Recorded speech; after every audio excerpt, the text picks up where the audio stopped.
I'm in Armenia, which declared itself a Christian country in the year 301. It was the first.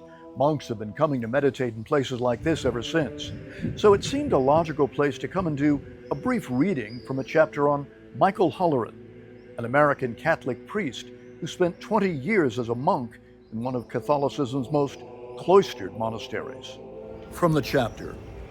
In the 14th century classic work of mysticism, The Cloud of Unknowing, the anonymous author imagines God praising the work of those who pursue active lives of mercy and charity, then admonishing them, "But don't interfere with my contemplatives. You don't know what's happening to them." So what is happening to them, I asked Holleran of the mystic experience.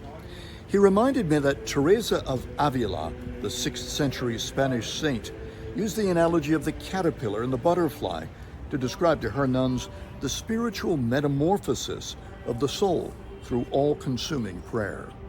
It's a total transformation, Holleran explained, of the internal process of the mystic. We know scientifically now that the body of the caterpillar basically disintegrates, dissolves, and the potential that was hidden there in the genes takes over and it becomes a whole new being. That's what happens in our mystical transformation. The passion in his voice removed any doubt he was speaking from experience. I mean, you could never imagine beforehand who you really are and what you really look like based on just your own superficial ego awareness of self and world and the judgments you make and the desires you have.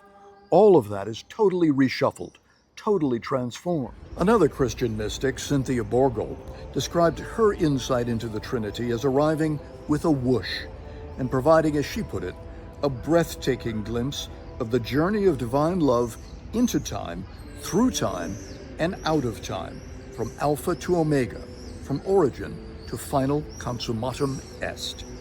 Such glimpses fundamentally change the meditator, and eventually, according to Holleran, you're on a different level of consciousness habitually. It's not just a fleeting moment. At some point, he said, in the early stages of spiritual life, it may just be a spark, a sudden illumination that quickly passes, but it becomes more and more habitual as you go on.